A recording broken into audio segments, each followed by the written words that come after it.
Good evening, my fellow Americans. My name is Senator Maxwell Riedler. A little background on myself. I went to Cal Berkeley, I was the president of the Prius Club, and I was the captain of the badminton team. I'm doing something unprecedented. I'm running as vice president with Senator Murby as a Democrat. These are my issues. Naturally, I have different standpoints on politics than he does. Choice is a fundamental constitutional right.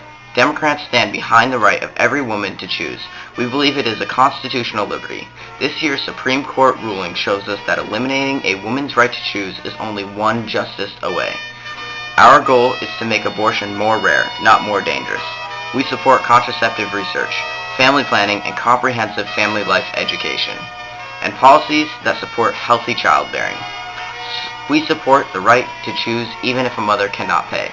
Because we believe in privacy and equality of women, we stand proudly for a woman's right to choose, consistent with the Roe v. Wade ruling, and regardless of her ability to pay.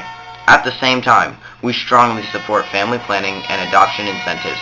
Abortion should be safe, legal, and rare. We also agree with equal treatment under law for same-sex couples. We support the right of all families to have equal respect, responsibilities, and protections under the law. We support marriage equality and support the movements to secure equal treatment under law for same-sex couples. We also support the freedom of churches and religious entities to decide how to administer marriage as a religious sacrament without government interference. We oppose the discriminatory federal and state constitutional amendments and other attempts to deny equal protection of the laws to committed same-sex couples who seek the same respect, responsibilities as other married couples. We support the full repeal of the so-called Defense Marriage Act and the passage of the Respect for Marriage Act. We should keep marriage at a state level, no federal gay marriage ban. We support full inclusion of gay and lesbian families in the life of our nation and seek equal responsibilities, benefits, and protections for these families. In our country, marriage has been defined at the state level for 200 years, and we believe it should continue to be defined there. We refuse to accept President Bush's decisive effort to politicize the Constitution by pursuing a federal marriage amendment. Our goal is to bring Americans together, not drive them apart. Make sure everyone has access to affordable health care. This is essential. We will join 36 other industrialized nations in making sure everyone has access to the affordable health care, starting by fixing the prescription drug program and investing in stem cell and other medical research. In the wealthiest, most powerful nation on earth, no one should have to choose between taking their child to the doctor or paying their rent. Democrats are committed to making sure every single American has access to affordable, effective health care coverage. We want to fix this disastrous medical Part D and ensure our seniors can afford their prescription drugs. We also believe in investing in life-saving stem cell and other medical research that offers real hope for cures and treatment for millions across America. Every American should have affordable health insurance. We must redouble efforts to bring the uninsured into coverage.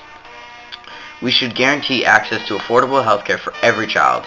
We should expand coverage to working families.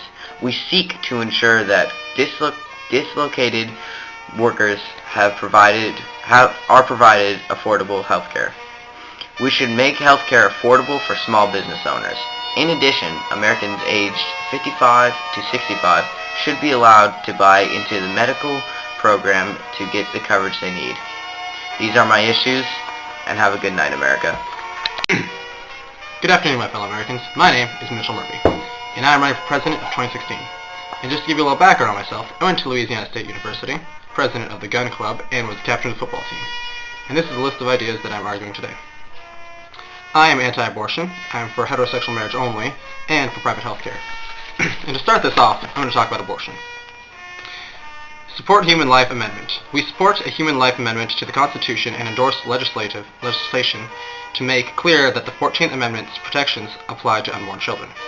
We oppose using public revenues to promote or perform abortion, or fund organizations which perform or advocate it, and will not fund or subsidize healthcare, which includes abortion coverage. We support the appointment of judges who respect family traditions and the sanctity of innocent human life. We oppose non-consensual withholding or withdrawal of care or treatment, including food and water, from people with disabilities, including newborns as well as elderly and infirm, just as we oppose assisted suicide. Each year, more than 3 million American teenagers contract sexually transmitted diseases, causing emotional harm and serious health consequences, even death. We support efforts to educate teens and parents about the health risks associated with early sexual activity and provide the tools needed to help teens make healthy choices. Abstinence from sexual activity is the only protection that is 100% effective against out-of-wedlock pregnancies and sexually transmitted diseases, including HIV and AIDS. Therefore, we support doubling abstinence education funding. We oppose school-based clinics that provide referrals and counseling and related services for contraception and abortion. We say that unborn children have a fundamental right to life. We support the Human Life Amendment to the Constitution, and we endorse legislation that the 14th Amendment's protection apply to unborn children. Our purpose is to have legislative and judicial protection of the right against those who perform abortions. We oppose using public revenues for abortion and will not fund organizations which advocate it, and alternatives to this, such as adoption, instead of punitive action. Our goal is to ensure that women with problem pregnancies have the kind of support material and otherwise they need for themselves and for their babies, not the punitive towards for whose difficult situation we only have compassion. We oppose abortion, but our pro-life agenda does not include punitive action against women who have an abortion. We salute those who provide alternatives to abortion and offer adoptive services. Marriage is a legal union of one man and one woman. The Republican Party platform is clear. We believe marriage is a legal union of one man and one woman. Americans want to see changes in our tax code, changes in our school, and changes in our healthcare system, but there is no public clamor to change the definition of marriage as being between one man and one woman. In fact, polls consistently show that 2 out of every 3 Americans oppose recognizing same-sex marriage.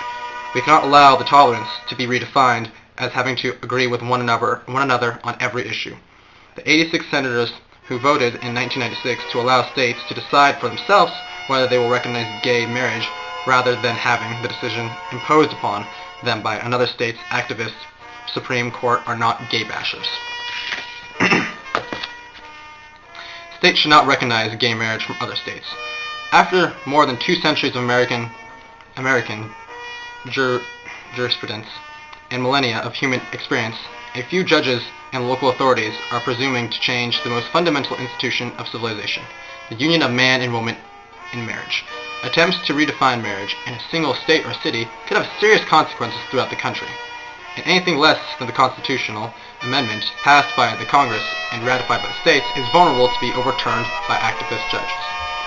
On a matter of such importance, the voice of the people must be heard. The constitutional amendment process guarantees that the final decision will rest with the American people and their elected representatives. President Bush will also vigorously defended the defense of marriage,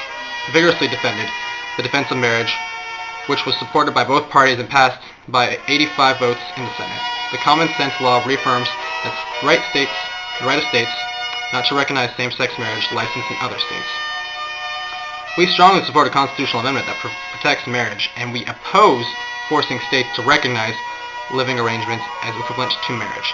The well-being of children is best accomplished when nurtured by their mother and father, anchored by the bonds of marriage. We believe the legal recognition and the accompanying benefits afforded couples should be preserved for the unique and special union of one man and one woman, which has historically been called marriage. And onward to healthcare. We want to repeal Obamacare. It is an attack on our Constitution. The Patient Protection and Affordable Health Care Act, Obamacare, was never really about healthcare, though its impact upon the nation's health is disastrous. From its start, it was about power, the expansion of governmental control over the 1/6 of our economy, and resulted in an attack on our Constitution. By requiring the U.S. citizens purchase healthcare, we agree with the 4 dissenting justices of the Supreme Court. In our view, the entire act before us is invalid in its entirety. It was the high watermark of an outdated liberalism, the latest attempt to impose upon Americans a Euro-style bureaucracy to manage all aspects of our lives. Obamacare has been struck down in the court of public union. It would tremendously expand Medicaid without significant reform, leaving the states to assume unsustainable financial burdens. If fully implemented, it could not function, and Republican victories in the November elections will guarantee that it is never implemented. A major reason why health insurance is so expensive is that many state legislatures require policies to provide benefits that many families do not want. These mandates increase costs for everyone. One area of healthcare that is sadly ignored is the role of primary preventive care, which will boost funding for community healthcare centers and establish stronger public-private partnerships for safety net providers and hospitals in underserved communities. And that is my argument as a Republican.